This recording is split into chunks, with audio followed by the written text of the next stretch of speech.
Hello students of final year. Last lecture में मैंने आपको बच्चों यूज़ ऑफ प्रिजर्वेटिव्स के बारे में बताया था कि रासायनिक परिरक्षण के बारे में। रासायनिक परिरक्षण के प्रकार कार्बनिक एसिड, बेंजोइक अम्ल एवं पैरोबेंस होते हैं। सॉर्बिक अम्ल होता है।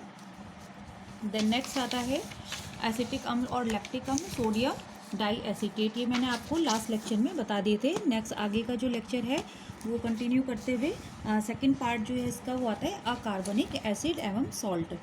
ठीक है ना, कि सामान्य अकार्बनिक एसिड और उसके सॉल्ट, जैसे कि अकार्बनिक के कौन से होते हैं, सोडियम क्लोराइड है, हाइपोक्लोराइड्स है, sulphuric acid, sulphide, sulphur dioxide, sodium nitrate एवं सोडियम नाइट्राइड। ठीक है ना। अब सोडियम क्लोराइड को अगर हम लें तो सोडियम क्लोराइड एक उच्च ऑस्मोटिक दबाव उत्पन्न करता है, जिससे कि जो सूक्ष्म जीवों का विनाश करता है। जैसे कि चीनी के अंदर भी यही गुण होता है कि वो ऑस्मोटिक प्रेशर उत्पन्न करता है, जिससे कि सूक्ष्म जीवाणु की वृद्धि रुक जाती है। तो सोडियम क्लोराइड। देन नेक्स्ट आता है हाइपोक्लोराइड्स। इनको सामान्यतः सोडियम और कैल्शियम हाइपोक्लोराइड्स के रूप में अलग उपयोग में लाते हैं। पीने का पानी हो या फिर जो जल जो हम भोजन को धोने के लिए उपयोग में लाते हैं, बर्फ़ जमाने में इस जल में हाइपोक्लोराइड से साथ घोलकर बनाते हैं। देन नेक्स्ट आता है सल्फ्यूरिक एसिड और सल्फाइड्स। सल्फ्यूरिक एसिड और सल्फाइड्स शराब के संरक्षण में काम आते हैं। ठीक है ना। सूखे मावे के परिरक्षण में भी विशेष रूप से सल्फ्यूरस अम्ल का प्रयोग करते हैं। यानी कि सूखा मावा, जैसे कि सूखा मावा हमने जैसे हलवाई होते हैं, स्वीट्स की दुकानों पर होता है, तो उनको परिरक्षण करने के लिए, थोड़े दिन चलाने के लिए सल्फ्यूरस अम्ल का प्रयोग किया जाता है। यह फफूंदी को बढ़ने से रोकता है। ठीक है ना। अब देन नेक्स्ट आता है बच्चों, अच्छा हाँ, और केनिंग में जो केनिंग मेथड होता है, यानी कि जैसे कि जो हमारे केनिंग जैसे कोल्ड ड्रिंक्स वगैरह होती हैं, उनमें पोटेशियम मेटाबाइसल्फेट का उपयोग किया जाता है। देन नेक्स्ट आता है सल्फर डाइऑक्साइड। सल्फर डाइऑक्साइड का प्रभाव ब्लीचिंग का होता है। ठीक है ना, कि कुछ फलों में प्रभावित होता है, जो फलों को हम ब्लीच करते हैं, यानी कि कुछ जिन फलों को ब्लीच करते हैं उसमें सल्फर डाइऑक्साइड के थ्रू हम ब्लीच करते हैं। ये यीस्ट और फफूंदी की वृद्धि को दबा देता है।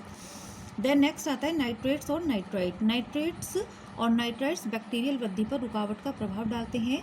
इनका यूज़ कहाँ कहाँ होता है, मांस और मछली के संरक्षण के लिए इसको उपयोग में लाया जाता है। देन नेक्स्ट आता है बच्चों नमक एवं शर्करा। नमक और शर्करा के बारे में तो आप भी जानते होंगे कि पुराने समय में अचार हैं, अचारों को ठीक है प्रिजर्व करने के लिए नमक का उपयोग किया जा रहा था।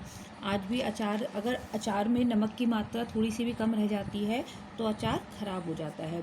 ठीक है ना। ऐसे ही शर्करा यानी कि चीनी, चीनी के अंदर भी ऑस्मेटिक प्रेशर उत्पन्न करता है। अगर हम जैम, जेली, मुरब्बा, ठीक है ना, इनमें अगर चीनी की मात्रा कम रह जाती है तो इनमें ये सुरक्षित नहीं रहते हैं। अर्थात नमक और शर्करा चीज़ों, अचार है, जैम, जेली, मुरब्बों को संरक्षित करने के लिए उपयोगी होती है। देन नेक्स्ट आता है बच्चों फ्लेवरिंग कर्मक। ठीक है ना। फ्लेवरिंग कर्मक का मतलब होता है कि एक भोज्य पदार्थों को एक अच्छी गंध देते हैं। फ्लेवरिंग जैसे कि फ्लेवर कहते हैं सुगंध, साथ ही साथ एंटी फंगल तथा एंटी बैक्टीरियल भी होते हैं और भोजन का संरक्षण भी करते हैं। यानी कि ये भोजन का संरक्षण भी करते हैं और साथ ही साथ उसको एक भोज्य पदार्थों को एक विशेष फ्लेवर भी देते हैं। देन इसका थर्ड पार्ट है बच्चों, जैसे कि पहला था कार्बनिक, दूसरा था अकार्बनिक और थर्ड होता है जो परिरक्षक होते हैं एंटीबायोटिक। ठीक है ना। यूरियोमाइसिन सामान्यतः ठंडी स्थिति में परिरक्षण के लिए प्रतिजैविक का उपयोग किया जाता है। मांस है, मछली है, चिकन है, मीट है, उनके परिरक्षण के लिए इसी परिरक्षक का उपयोग किया जाता है।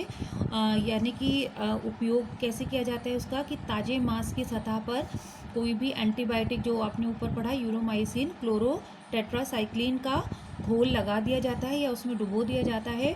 और जानवरों को, जिस भी जानवर का मीट या मांस प्राप्त करना है, उसको एक दिन पहले या कुछ दिन पहले स्लॉटर प्लेस पर ले जाने से पहले उनको पहले ये जो ऊपर वाला जो यौगिक है ये घोलकर पिला दिया जाता है। मछली के परिरक्षण में बर्फ या पानी में प्रतिजैविक मिलाकर मछली को पहुंचाया जाता है।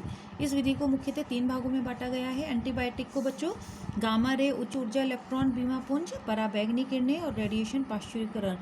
ठीक है। इस प्रकार भोज्य पदार्थों का परिरक्षण करने के लिए विभिन्न प्रकार के रसायनों का उपयोग किया जाता है। ओके गर्ल्स, मिलती हूँ नेक्स्ट लेक्चर के साथ।